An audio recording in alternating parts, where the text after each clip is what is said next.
Hello guys, welcome back to my channel. कैसे हैं आप लोग? उम्मीद करती हूँ आप लोग अच्छे होंगे और मैं भी अच्छी। तो चलिए टाइम का वेस्ट ना करते हुए हम आज की वीडियो स्टार्ट करते हैं कि जी जैसे कि आप लोग देख रहे हैं कि आज तान्या मित्तल से रिलेटेड कई सारी अपडेट आई हैं, तो हम धीरे धीरे उन सारे टॉपिक्स को कवर करेंगे। तो सबसे पहले हम चलते हैं तान्या और अमाल के टॉपिक के ऊपर। ठीक है, अमाल ने एक ट्वीट करा जिसमें लिखा है उन्होंने कि praying a people develop brain suit. ठीक है, तो ये लोग बोल रहे हैं इससे कि उन्होंने किसकी तरफ इशारा करा है। क्या उन्होंने तान्या मित्तल से बोला है कि वो भगवान से प्रार्थना करते हैं कि उनका दिमाग सही हो जाए। तो इससे लोगों ने ये अंदाज़ा लगाया है कि अमाल के इस ट्वीट पे मचा बवाल है। ठीक है, लोगों ने तान्या मित्तल से जुड़ा कनेक्शन कहा और लिखा, अरे तान्या तो तारीफ़ करती है अमाल की, और अमाल है कि तान्या के पीछे ही पड़ा रहता है हर समय।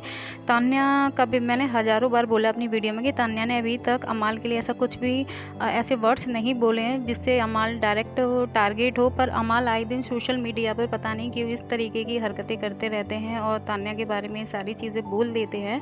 वैसे अमाल को ये ज़रूरत नहीं थी ये सारी चीज़ें करने की। तान्या के लिए डेवलप अ माइंड सून। ठीक है, तान्या का माइंड जितना चलता है ना उतना किसी का नहीं चलता है। तो तान्या एकदम सही है, उसको अपने आप को प्रार्थना करने की फ़र्स्ट ऑफ ऑल तो कोई ज़रूरत नहीं है। जितना तान्या मित्तल अपनी लाइफ में कर रही है, मुझे नहीं लगता कि बिग बॉस के बाद कोई और कंटेस्टेंट इतना अच्छा अपनी लाइफ में कर रहा है। और अगर हम बात करें कि अमाल इस तरीके से क्यों करता है, तो देखिए मैंने बोला ना कि अमाल अपने कुछ चीज़ें देखता नहीं है और वो ना ही सुनता है। वो क्या करता है कि डायरेक्ट अगर उसको जैसे बिग बॉस में सलमान खान ने एक बार बोला था ना कि अमाल कान का कच्चा है, तो वो बात सही है कि अमाल बिना सोचे समझे अपनी आंखों से कोई चीज़ देखता नहीं है और ना ही उसको समझने की कोशिश करता है कि तान्या मित्तल ने ऐसा बोला भी है नहीं बोला। वो बस सीधे किसी की बातें सुन के आ जाते हैं सीधा स्टोरी लगाने, ट्विटर पे ट्वीट करने के लिए। तो यही सारी चीज़ें बहुत गलत है। तो अमाल से यही बोलना चाहूँगी कि आप पहले सारी चीज़ों को अपने हिसाब से देखिए, सुनिए कि सामने वाले ने क्या बोला है, उसके बाद कोई सजेशन दीजिए। ओके। हाँ, तो अभी 2 टॉपिक और हैं। तो पहले मैं आप सभी को बता दूँ कि तान्या मित्तल को पहले तो बहुत-बहुत कांग्रेचुलेशन कि तान्या मित्तल ने अपने फाइनली अपने जो सपने थे वो पूरे कर रही है एक-एक करके। तान्या ने बिग बॉस में भी कहा था कि वो एक बहुत अच्छी जगह पे एक विला खरीदना चाहती है, तो भगवान ने उसका वो सपना भी आज पूरा कर दिया है। और तान्या मित्तल ने एक नया विला खरीद लिया है जो कि बहुत ही ज़्यादा ब्यूटीफुल है और उसकी जो लोकेशन वगैरह वो भी काफ़ी अच्छी है। तो इस टॉपिक पे मुझे अभी कुछ और भी बात करनी है।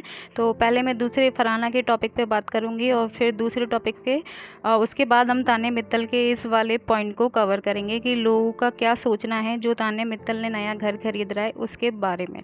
देखिए बिग बॉस के घर के अंदर क्या था कि सब तान्या मित्तल को फेक बोलते थे। ठीक है, क्योंकि ये जो सारी चीज़ें हो रही थी, जो भी बाहर से आ रहा था सेलिब्रिटी, वो सीधा तान्या मित्तल को ही टारगेट कर रहा था। ठीक है, तो उसी चीज़ से रिलेटेड ये बात है। देखिए तान्या मित्तल को सबने फेक कहा था। ठीक है, और धीरे धीरे करके जिन लोगों ने ज़्यादातर तान्या को फेक बोला था, आज उन्हीं लोगों की सच्चाई सामने आ रही है। अगर हम अमाल की बोलें तो अमाल का जो बिहेवियर में इतना बड़ा चेंज है वो भी हम देख सकते हैं। यानी आप बिग बॉस के घर के अंदर अलग थे और अब आपकी पर्सनैलिटी कुछ अलग ही दिखाई दे रही है बाहर। और गौरव जी के बारे में हम क्या ही बोलें, गौरव जी की तो जो पर्सनैलिटी बिग बॉस के घर के अंदर देखी थी, मैं सच बता रही हूँ कि मुझे गौरव जी पसंद थे बिग बॉस के घर के अंदर। ठीक है, पर जैसे ही उनकी और उनकी वाइफ की जो डिवोर्स की जो खबरें हमने सुनी है, तो उससे तो ये लग रहा है कि जो गौरव जी ने जो सही कहती थी तान्या मित्तल कि गौरव खन्ना अपने इस शो में अनुज का कैरेक्टर प्ले कर रहे हैं। ठीक है, तो ये सारी चीज़ें तान्या की एकदम सच होती जा रही हैं कि उसने जिसके बारे में जो बोला था वो एकदम करेक्ट। और आज देखिए कि गौरव खन्ना फेक नज़र, गौरव जी की पर्सनैलिटी में तो हमने ड्रास्टिक चेंज देखा है। अब तो मुझे ये लग रहा है कि ये सारी चीज़ें जो उन्होंने अपनी वाइफ से बोलते थे, मैं बहुत प्यार करता हूँ, उसको बच्चे नहीं चाहिए, ये सारी चीज़ें गौरव खन्ना ने उस शो के अंदर करी थी। जब मीडिया वाले ने उनसे पूछा था कि आप बच्चे के नाम पे सिंपैथी लेते हैं, तो उन्होंने कितना ड्रामा करा था। उस टाइम पर मैं खुद इमोशनल हुई थी कि कोई इस तरीके से किसी की पर्सनल लाइफ में घुस के किसी के ऊपर ऐसे कॉमेंट कैसे कर सकता है। पर अगर हम वो सारी चीज़ें रिकॉल करें तो ये गौरव खन्ना का पूरा प्लान था कि उन्हें किस तरीके से उस शो में अपनी पर्सनैलिटी को दिखाना है, तो वही सारी चीज़ें थी जिसमें जीके आज की डेट में बिल्कुल फेक नज़र आ रहे हैं, मुझे ही नहीं काफ़ी लोगों को। और प्रणीत मोरे, ठीक है, प्रणीत मोरे तान्या मित्तल से क्या क्या बोलते, तेरी औकात क्या है, तू फेक है, तू ये है। वही देखिए कि तान्या मित्तल की अगेन ये प्रणीत के बारे में जो उन्होंने बोला था कि अगर तू इस तरीके से सबका मजाक बनाता ना, तो एक दिन देखना कि तू दुनिया के आगे तुझे माफ़ी मांगनी पड़ेगी। और तान्या मित्तल की वो सारी बातें एक एक करके सच हो रही हैं कि प्रणीत मौर्य ने इस तरीके के जो 370 रुपीज़ का जो बिरयानी का उन्होंने जो उनके शो में कोई आया था उस पर कमेंट करा था, उसी के ज़रिए आज प्रणीत मौर्य को पूरे सभी लोगों से माफ़ी मांग रहा है। और प्रणीत मौर्य जगह जगह जाके अब उनको सोशल मीडिया पे आके माफ़ी मांगनी पड़ रही है, और उनका शो है जो वो भी काफ़ी हद तक बंद भी हो चुका है। और अगर हम बात करें आवेश दरबार की, तो आवेश दरबार ने खैर तान्या मित्तल को तो इतना कुछ नहीं बोला, पर जो उनकी पर्सनैलिटी जो उस घर के अंदर थी, उन्होंने भी नगमा के साथ उसको उस घर में प्रपोज़ करा था। और फिर पता नहीं कि बाहर आके उन दोनों के बीच में क्या हुआ ऐसा कि उन दोनों का ब्रेकअप हो गया। कई लोग तो ये भी बोल रहे हैं कि जो नगमा का उसका रिलेशनशिप कुनिका जी के बेटे के साथ आयान के साथ है, इस वजह से दोनों में ये सारी चीज़ें हुई हैं। तो बस यही था इन चारों के बारे में। और ये हमारा तीसरा टॉपिक ये है फरहाना और तान्या मित्तल से रिलेटेड। देखिए कि सोशल मीडिया पे इसका सारी चीज़ें हो रही हैं जो तान्या मित्तल को है, अब फरहाना भट्ट से कंपेयर करा जा रहा है कि जो तान्या मित्तल की टीआरपी थी वो नीचे होती जा रही है। और कई लोग ये बोल रहे हैं कि तान्या फेक है, इस वजह से लोग उसको पसंद नहीं कर रहे हैं, और फरहाना आगे बढ़ती जा रही है। उसके जो रील्स के व्यू आते हैं वो तान्या मित्तल से इस टाइम पे काफ़ी हाई है। तो ऐसा कुछ नहीं है, ठीक है, वो खतरों के खिलाड़ी में गई है इसलिए लोग उसको देख रहे हैं अभी।